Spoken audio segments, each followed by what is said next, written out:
Before we jump into the world of MIDI in Pro Tools, I want to take a minute to briefly offer a little background in the basic concepts of MIDI. More experienced MIDI musicians and producers might want to skip this video and go straight to the next one, but MIDI novices, especially people who've worked with audio in DAWs but not MIDI, might find this little bit of background helpful. So here goes. MIDI is an acronym for Musical Instrument Digital Interface. At the most basic level, it's a communication protocol for transmitting a description of a musical performance, notes played and other performance gestures, between electronic music devices. A MIDI data stream describes information about what was played and how it was played, but nothing about the instruments or the sound the player heard while playing.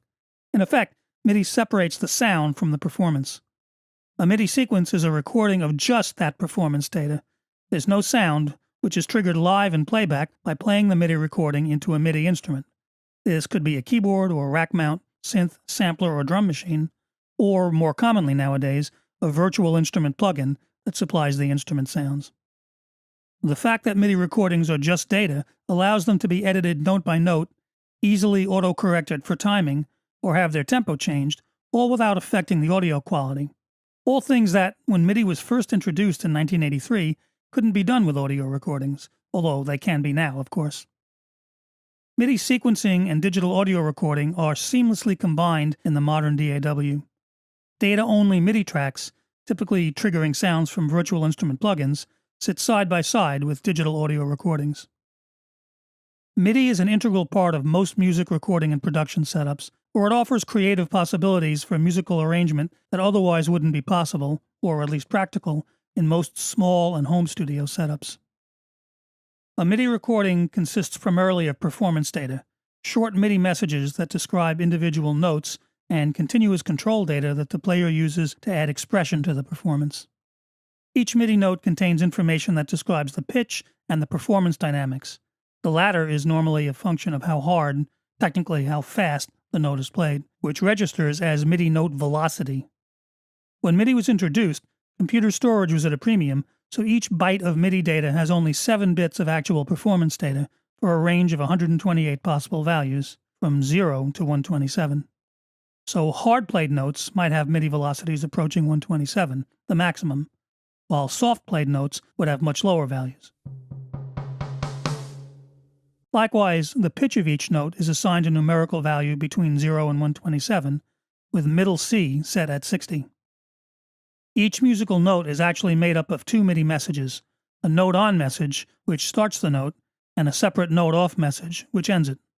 However, in MIDI editors, as we'll see in Pro Tools, these 2 messages are shown as a single note in the display, with a start and end point. Besides keys or pads, MIDI performance controllers, keyboards, drum machines, etc., commonly also have wheels, sliders, and pedals that can generate continuous MIDI data. Continuous really means long strings of individual short MIDI messages strung together, each incrementing the value by a small amount, creating what will sound like a gradual change in the instrument sound. Common messages are pitch bend, which allows for bending held notes. This is usually generated by the left wheel on most MIDI keyboards. Aftertouch, or pressure, which allows further pressure on a held key to change the sound.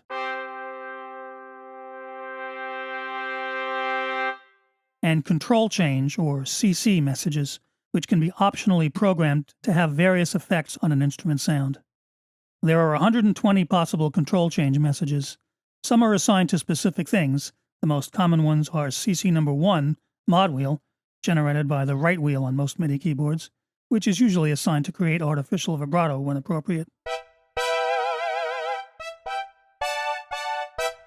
And CC64, sustain pedal, the MIDI equivalent of a standard piano damper pedal.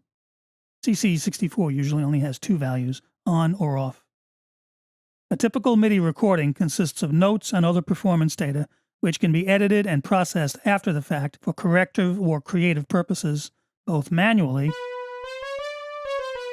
and automatically, as with quantizing, automatic time correction. The sound source for the instrument can also be changed after the fact. For example, it's not uncommon to substitute a better virtual instrument for the one that the player used when recording the MIDI track. And of course, for non-performers, MIDI parts can be programmed in step by step, as is commonly done with drums in some musical styles. Pro Tools provides a full range of MIDI recording, editing, and processing tools, as well as a decent collection of virtual instrument plugins to supply the instrument sounds. So let's start there. In the next video, I'll begin with a look at Pro Tools MIDI and instrument tracks and the virtual instruments on tap.